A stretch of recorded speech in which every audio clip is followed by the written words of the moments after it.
Yan, pinagpalang araw. Bali ito, proceed na. Kung saan dito sa ano nila sir, roofing installation nila. Bali ano hanto natin ngayon, install natin.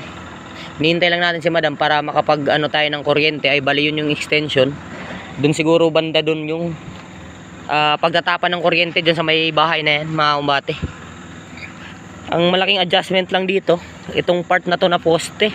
Ayan, makikita nyo mga kumbate, oh, napakalaki ng diferensya. Siguro nasa 5 inches yung diferensya niyan. Bali maglalaro yung ano neto, half truss niyan nasa baba na. Pero gagawa natin ng paraan na papasok pa rin sa poste. Bali dito na yung tropa. Ayan. Inaayos na nila yung mga materyales at mga gamit. Bali ito na lahat yung materyales. Bali nagpadagdag ako ng ano, ng isang 2x3 na CPAR lens. Eto, pinadagdag ko to. Tsaka isang color rope. Kasi nga according sa ano nila, sa estimate ng skill nila, kulang ng isang yero, kulang din ng isang eto na CPAR lens na 2x3. Kaya inano ko ila boss na dagdagan. Ayan, bali nandito na mga kumbate, nakarating na. So ayun lang muna, okay. Ayan, pamamaraan na para hindi umarya yung truss natin mga kumbate. Hindi po pwedeng ibarena natin mga kumbate. Pinaka the best na pamamaraan yung hahanapin talaga natin yung bakal, sisilhilin natin para dyan na mismo natin i-welding yung ito, CPAR lens na to. Mas madali pong ano, yung pamaraan na isa, mas madali, pero hindi po tayo nakakasiguradong matibay yung ganun, yung ibabarena. Tsaka lulubugan natin ng steel bar na 10mm. Mas madali lang po siyang trabahuin, pero madali lang po siyang maano. Hindi po tayo nakakasiguradong matibay. Hindi po kagaya nito na hinanap natin yung bakal tsaka natin i-welding. Yan, mas matibay ho yung ganyan mga umat. So ayan na, bali isang araw namin na trabaho, ito yung lahat. Nakapagmustra na rin tayo ng para sa bubong. Bali ito na yung para sa bubong mga umate.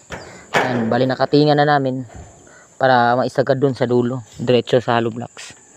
Mapansin din po ninyo yung sa may poste natin, tiniltil ho namin yung bakal at saka winilding namin sa bakal dyan sa may mga poste.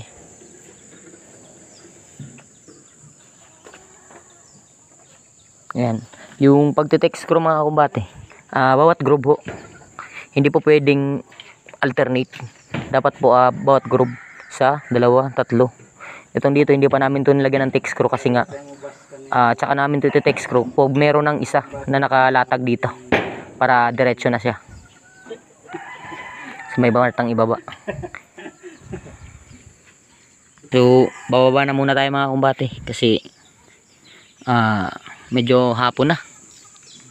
Ayan, makulimlim. Ayan, baliligpit na kami ng gamit na kung saan bukas na naman panibagong araw. Bali ngayon ito yung naanuhan namin kasi nga nilayout pa namin yung mga parte ng bubong, tsaka merong mga adjustment dito sa mga poste mga kumbate. Kasi gawa nga ng hindi nga tuwid na tuwid yung mga poste, kaya namin natagalan ho kami sa pag-align. Bali ngayon kahit yung mga poste natin merong mga tama,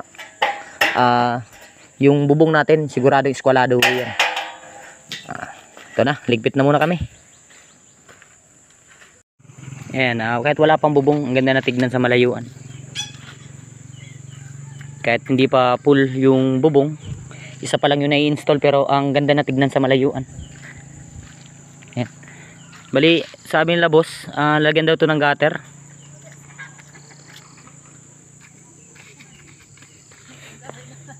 Ayan, dito na pala si ma'am.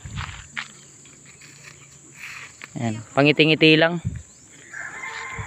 Bali itong kinunan ko ng alignment mga kumbate para yung bubong natin diretso. Bali sinundan natin yung bubong nila dito. Hindi po parehas yung bulada. Yung dito sa left side saka sa right side hindi po parehas. Kaya para maging combine lang, sinunod na lang natin diyan. Dito sa yung bulada dito nasa 70 cm. Pagdating dito nasa 110 cm. Tong side na to. Ayan, bali lagyan namin ng allowance yung parlins para pagdating ng end panapos na yero, makuha niya yung saktong straight. Kaya lagyan namin ng allowance. Kung may sumobra na si parlins saka namin ikakat lang namin yan.